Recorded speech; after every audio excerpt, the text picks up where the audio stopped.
Hello and welcome back to Off the Post. In today's episode, I'll be discussing how Morgan Rogers' wonder strike rescued Aston Villa at the weekend. But before that, as always, please like, comment and subscribe. It's very much appreciated and it goes a long way to help me build a small community on my channel. We've recently just hit 261 subscribers and I just want to say a massive thank you for all the recent support on our videos and all the likes and the comments on social media as well. It definitely has gone unnoticed, and yeah, I just want to say a massive thank you for bearing with me while I took a short 2-week break. Obviously, I've been very stressed at uni trying to, submit all of my modules and all that sort of good stuff, and I've recently broke up for Christmas, so I've got all my work out of the way. I'm gonna get back to recording videos for you guys, okay? My weekly schedule of 3 videos a week, I'm gonna get back to it, okay? But yeah, let's get straight into the episode, shall we? Where do I even start to begin, okay? Aston Villa go 1-0 down in the first, 30 seconds in the game, okay? Through the Portuguese West Ham midfielder, Fernandes, absolutely barging past Ezri Konsa in the box, takes 1 or 2 touches, slams it straight past Bizot, okay? And what an absolute fantastic goal and fantastic start to West Ham's game, okay? For me, what on earth is Aston Villa's defence doing? First of all, right, why are you playing at the back like that? Why aren't you just hoofing the ball up forward, up the pitch? Why aren't you booting it, out for a throw-in, out for a corner, whatever? Now, it's a tricky one to call with this, who's pointing the finger at, who to blame for the first goal, okay? Was it Matty Cash's fault? Was it Ezri Konsa's fault? For me, Matty Cash probably should be clearing the ball, either putting it out for a corner, out for a throw-in, hoofing it up the pitch, just somewhere, where, the West Ham attackers couldn't get hold of the ball and create a scoring opportunity, because you can't allow them to score in the first minute of the game after 30 seconds, okay? That can't be happening for any team you face in the Premier League, because you just know they're going to take the opportunities when they get them, okay? And for me, Fernandes easily rolled past, easily brushed Ezri Konsa off the ball as well. Why are you just, okay, for one thing, why are you allowing somebody just to be stronger than you in the tackle and whatnot? Why not keep the ball out for, don't get me wrong, he probably lost his balance and whatnot. However, why not kick out for a throw-in? Why not kick out for a corner? Just do anything to avoid a scoring opportunity. That's just my opinion. And then again, you could also probably blame the goalkeeper as well. Bizot probably should be saving it as well. Don't get me wrong, it was almost like a thunder strike into the top corner, but the strike was pretty much right at him almost. Maybe, I don't know, just thrown out there. And then, don't get me wrong, Aston Villa did so well to get back into the game. Obviously, nice little cross into the box. Ollie Watkins did fantastically well to sort of cause a problem towards the goalkeeper. Don't get me wrong, it was an own goal through Mavropanos, I'm pretty sure, the Greek defender. So even though, Ollie Watkins almost scored through a header, I'm pretty sure it hit off Mavropanos' shoulder or something like that, I'm pretty sure, if I'm correct in saying that. So, 1-1 in 10 minutes played, okay? For me, Aston Villa were getting on the ball a little bit more. They were creating a few chances here and there, little half chances if you like. It was still very quite even in that aspect, like it was throughout the whole game, really. But, Aston Villa were sort of getting a little bit more momentum, and then, West Ham go down the other end of the pitch in the 24th minute, okay? Somebody shoots outside the box, okay, and then it lands to Jared Bowen, who gets a nice little touch and scores a nice little goal straight past Bizot again in the 24th minute, okay? Through the run of the play, if you like, almost, because there was a controversial decision where it could have been offside. VAR sort of did check it, and, Ezri Konsa was keeping Jared Bowen miles onside, okay?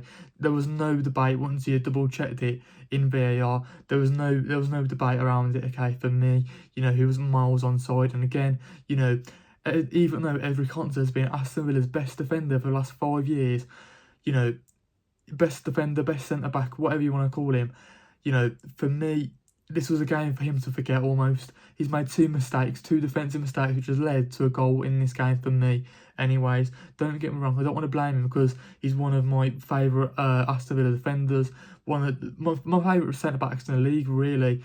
He's very, very underrated, isn't he, in the league, compared to other centre-backs in there, at least, anyways. So from that point of view, I don't want to put it all to blame onto him, but it's definitely one to forget. However, don't get me wrong, going 2-1 down at half time, you're probably thinking to yourself, you know, Unai Emery it probably, you know, gave those Aston Villa players some words of wisdom, and you know, it definitely must have worked because in the 50th minute, Morgan Rogers scored the equaliser thanks to obviously Yuri Tillman's fantastic ball into the box. Okay, lands at Morgan Rogers' feet, takes one touch to lay off, you know, open his body up and just slots it straight past Areola, the French goalkeeper. Okay, don't get me wrong, there was one or two centre backs in the way of his shot, so you know he did so well to sort of, you know, put it into the corner. And for me, you know, it sort of gave Aston Villa that standpoint, gave them the momentum and the actual momentum in this game to build on possession, to build up more shots, to sort of, you know, bring on players in the likes of Darnell Marlon and others in there sort of come on as well. I don't know if Emi Buendia came, I'm not too sure as well, but yeah, you know, for me, you know, there was a few more chances after, you know, Aston Villa made it 2-2 in the likes of Darnell Marlon. Okay, he had a nice little shot outside the box, you know, unfortunately, it just sort of, you know, went straight into the goalkeeper's hands. He sort of just parried it straight back into the box, if you like, you know, for the sort of centre backs to sort of handle and boot it away. But then in the 79th minute, Morgan Rogers once again rescued Aston Villa to win all 3 points in this game. Okay, his wonder strike was absolutely amazing. Best goal of the game, potentially best goal of the weekend. Let me know in the comments down below whether that was best goal of the weekend or was it someone like Callum Hudson-Odoi, someone like that, we don't know. And yeah, for me, that wonder stroke's absolutely brilliant. Okay, you know, don't get me wrong. Okay, the ball came through the left hand side of the pitch, whether it was Madsen or like Onana, you know, lovely little layoff, you know, to Morgan Rogers, takes one or two touches, he's in acres of space, drives forward and just smashed it straight past Areola once again. And you know, there was nothing he can do about that. He's done that once or twice this season, hasn't he? It reminded me like that goal against Tottenham Hotspur a couple of months ago. Okay, for me, you know, he's been the shining light for Aston Villa in the past 2 years, this season as well. Don't get me wrong, him, you know, Darnell Marlon, Matty Cash even, you know, Emi Buendia this season, probably been, you know, Aston Villa's key men this season, haven't they? When you need a goal, you can rely on those four this season. You know, for me, you know, he's a shining light in this team, he's a star man. What more can you say about Morgan Rogers? You know, don't get me wrong, I do highly rate this player a lot. You know, is he one of the best centre attacking players in the league? You know, should England build a team around him? You know, should he be starting ahead of likes? Should he be starting ahead of the likes of Jude Bellingham in there? That's a whole nother conversation. That's a whole nother video. But all I know is, you know, how long can Aston Villa keep this guy? How long can we keep him consistently playing so well? You know what I mean? Honestly, for me, you know, he's kept Aston Villa in those chances of getting top four this season. Okay, he's made Aston Villa go 5 points clear of Chelsea, in third, aren't they? Because obviously Chelsea are fourth, on 28 points. I'm pretty sure Aston Villa on 33, if I'm correct in saying that. So from that point of view, absolutely amazing scenes to witness Aston Villa this season. And when you think about them this season, they've actually been quite disappointing. From, you know, when you think about the overall performance, it's not been great. But, you know, a wonder strike here and there has sort of kept them winning games, kept on getting 3 points. They're currently on 10-game unbeaten run, haven't they? I'm pretty sure. Absolutely amazing scenes for Aston Villa, especially when you consider them not being at their best this season. I don't know what it is about their performances, but a wonder strike here and there sort of, you know, kept them going, kept them getting 3 points, kept on, you know, making sure them securing those top four positions. Don't get me wrong, there's been a few pundits here and there saying they're, you know, potentially title challengers. For me personally, I don't really see it. I feel like that's a little bit almost far-fetched, if you like. Don't get me wrong, they're not far off Arsenal, they're not far off Man City as well in those top two positions, but I just can't see it. I feel like we're probably a few defenders, a few midfielders away, a few attackers even. Maybe we might need to talk about what's happening to Ollie Watkins this season. For me, he's not been at his best. You know, don't get me wrong, when you think about Ollie Watkins, it usually takes him 3 or 4 goal scoring chances before he actually gets his first goal over the line. However, he's been way off the pace this season. Darnell Marlon, who's been a bench warmer throughout his Aston Villa career, if you like, has sort of done a lot better than him this season, scoring 7 or 8 goals here and there in the Premier League, in the Europa League. So for me, you know, Ollie Watkins, that might be a whole other a conversation we need to have in a future video. But yeah, let me know in the comments down below if you want to see that. Now, if we talk about it from West Ham perspective, okay, they've got to feel so disappointed because for me, the game was very, very even. They both created 9 chances. You know, the possession stats were quite even. Don't get me wrong, Aston Villa did dominate at times. West Ham did dominate at times. I think they had 42% overall possession, West Ham. So from that point of view, you know, they probably could have created a few more chances. But, you know, Aston Villa do control the game very, very well, don't they? However, you know, when it was 2-2, you could probably say to yourself, can West Ham, you know, can West Ham see out the game? Can they get a point? Can they potentially go on and get a winner, considering the first half performance was absolutely brilliant? So from that point of view, they must feel so disappointed to not get a point out of the game. You know, they're in a relegation battle.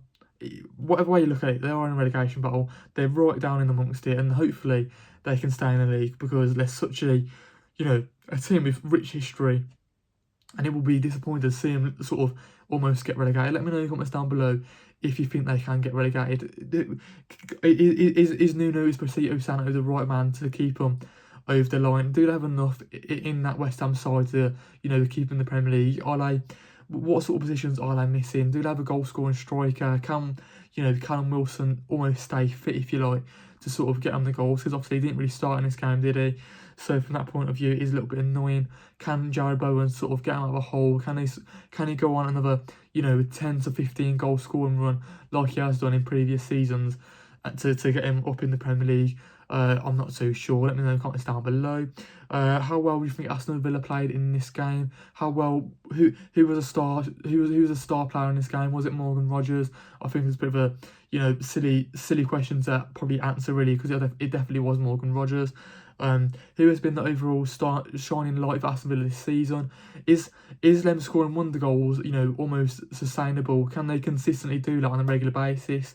Or do they need to get their overall performance better quickly enough to sort of, you know, make sure they can guarantee that top 4 in the Premier League this season? Are they potential title challengers, or is it a little bit too far-fetched? Let me know in the comments down below. I don't think any Aston Villa fan is going to complain about that, are they, really? Just because they're getting the wins over the line. And, you know, what's there to complain about Aston Villa at the moment? Because they're currently 10 games unbeaten, I'm pretty sure. It's 9 or 10 games, something like that. Maybe I probably should have, you know, potentially fact-checked that at the start of the video. But before that, as always, please like, comment, and subscribe. It's very much appreciated, and it goes a long way to help me build a small community on my channel. We've recently just hit 261 subscribers. I just want to say a massive thank you for the recent support on our most recent videos. Would like some comments on social media as well.